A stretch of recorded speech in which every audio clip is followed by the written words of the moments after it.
वेल्जर में आमने सामने की जंग जारी है। पैसिफिक फ्लीट पर भीषण हमला हुआ है और यूक्रेनी सेना पर फायरिंग भी की गई है। तो देखिए, बहुत बड़ी खबर आपको दे रहे हैं। वेल्जर में आमने सामने की जंग चल रही है और यहां पर यूक्रेनी सैनिकों पर की गई है ताबड़तोड़ फायरिंग।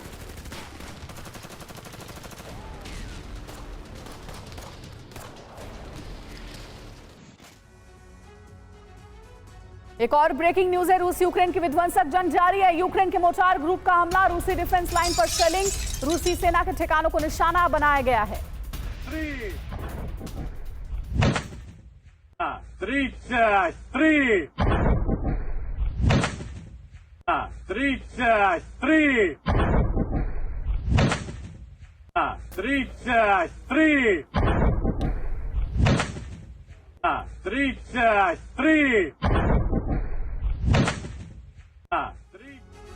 तो वहीं यूक्रेन जंग के बीच बेलारूस पोलैंड में तनाव जारी है। पोलैंड को लेकर बेलारूस का बहुत बड़ा दावा। पोलैंड के हेलीकॉप्टर ने बेलारूस में घुसपैठ की है।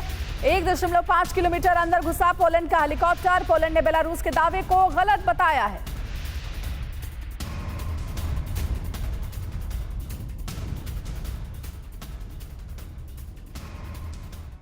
तो बेलारूस और पोलैंड के बीच टेंशन जारी है और विश्व युद्ध का पोलैंड बेलारूस दोनों देशों के बीच क्या काउंटडाउन शुरू हो गया। जिस तरीके का तनाव देखने को मिल रहा है, जल्दी से बिग बॉल पर आपको सारी इंफॉर्मेशन देते हैं। देखिए, यहां से शुरुआत करते हैं। सबसे पहले बेलारूस पोलैंड के बीच टेंशन का माहौल है। क्या विश्व युद्ध का काउंटडाउन शुरू हो चुका है? ऐसा हम क्यों कह रहे हैं? दरअसल पोलैंड बेलारूस के बीच इस वक्त हाई टेंशन है। दोनों देशों के बीच युद्ध की आशंका भी बढ़ती हुई नजर आ रही है। तो ये बड़ी जानकारी मिल रही है और इसलिए कहा जा रहा है कि क्या ये विश्व युद्ध का, वर्ल्ड वॉर का काउंटडाउन तो नहीं है, क्योंकि बेलारूस दावा कर रहा है, बेलारूस के दावे में दम है। बेलारूस कहता है कि पोलैंड का हेलीकॉप्टर बेलारूस में घुसा है।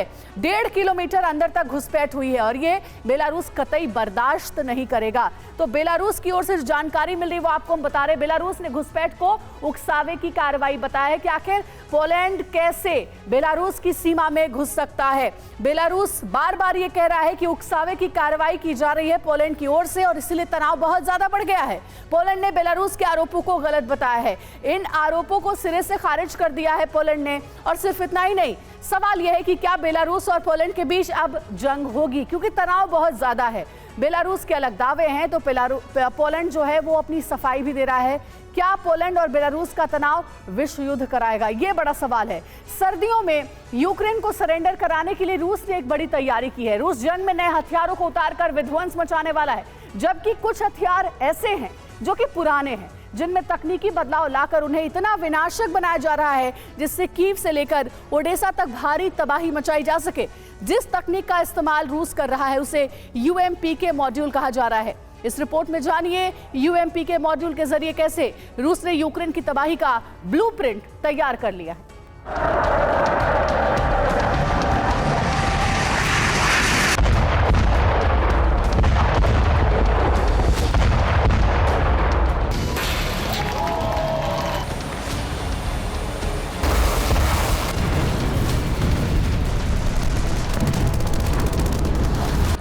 रूस ने उतारे नए हथियार, यूक्रेन पर 500 किलो का प्रहार।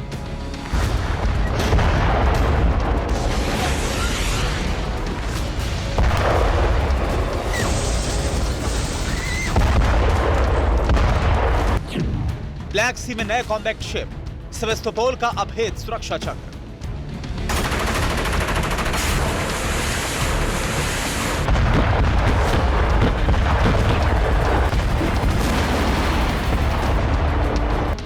पेंटागन का अनुमान गलत नहीं निकला। दुनिया भर के डिफेंस एक्सपर्ट सही साबित हुए। अभी तक तो रूस अपने पुराने हथियारों के दम पर भी यूक्रेन में तबाही मचा रहा था।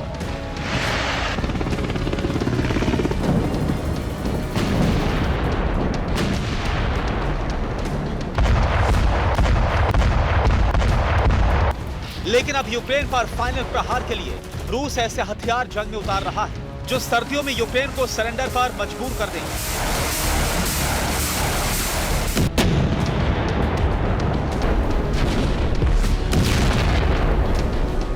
या हो सकता सर्दियों से पहले ही ज़ेलेंस्की को देश छोड़कर भागना पड़े।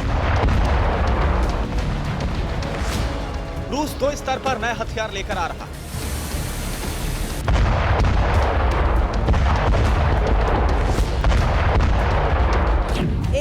जहां सुरक्षा घेरा मजबूत करने में हथियार लगाए जा रहे हैं, जिससे यूक्रेन का काउंटर ऑफेंसिव 2.0 फेल हो जाए। दूसरी तरफ यूक्रेन पर ताबड़तोड़ हमला करके उसे तबाह कर दिया जाए, इसके लिए आपको बता दें मॉडर्नाइज्ड मिसाइल बम से रूसी सेना को लैस किया जा रहा है।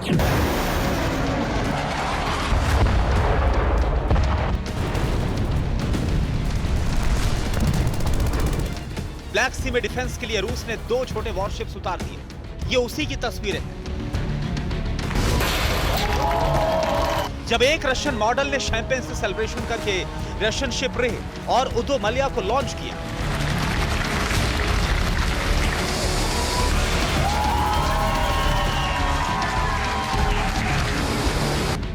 दोनों ही वॉरशिप कैलिबर क्रूज मिसाइल दागने में सक्षम है। इसके अलावा दोनों पर ही S-300 डिफेंस सिस्टम लगाया गया।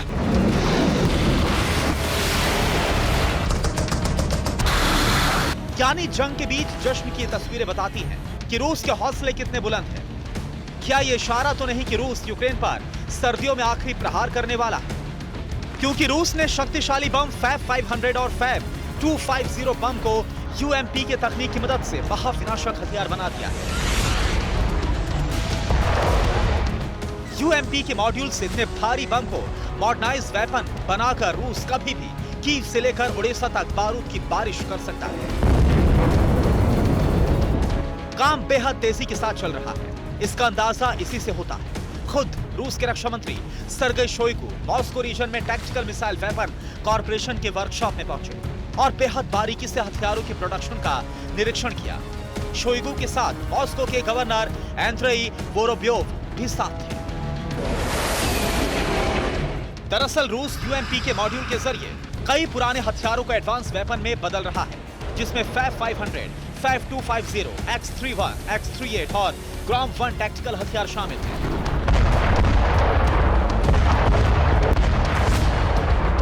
UMPK यानी unified gliding and correction module, जिसके जरिए FAB 500 जैसे अनगाइडेड बम में एक एडवांस किट लगाई जाती है। किट लगाए जाने के बाद न सिर्फ बम की रेंज 10 गुना तक बढ़ जाती है, बल्कि वो हल्की गाइडेड मिसाइल की तरह टारगेट पर सटीक हमला करके उसे तहस नहस कर देती है।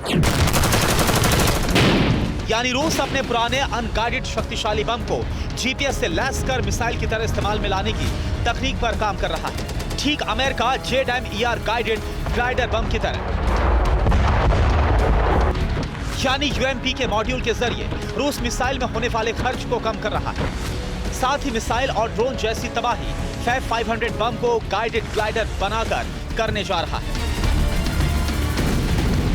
इसका असर यह होगा कि फाइटर जेट काफी दूर से बम को दुश्मन के इलाके में गिरा देंगे और फिर आगे का काम फैब 500 बम पर लगी किट करेगी, जिसके ग्लाइडर खुल जाएंगे और GPS से टारगेट को ट्रेस करके उसे तबाह कर देंगे। सर्दियों में बर्फ पड़ने से जमीनी जंग बहुत मुश्किल होती है। ऐसे में हवा से मार करने वाले हथियार ही काम आएंगे। ऐसे में रूस लगातार डिफेंस सिस्टम और मिसाइल बम ड्रोन की खेप तैयार कर रहा है, जबकि यूक्रेन को भी लगातार हथियार सप्लाई किए जा रहे हैं। बुल्गारिया से S-300 मिसाइल सिस्टम देने जा रहा है। एस्टोनिया ने गोला बारूद सप्लाई करने पर मुहर लगा दी है। लिथुआनिया रेडार सिस्टम देने जा रहा है, जबकि जर्मनी की तरफ से लेपर्ड और गोला बारूद की बड़ी खेप अगले महीने दी जाएगी।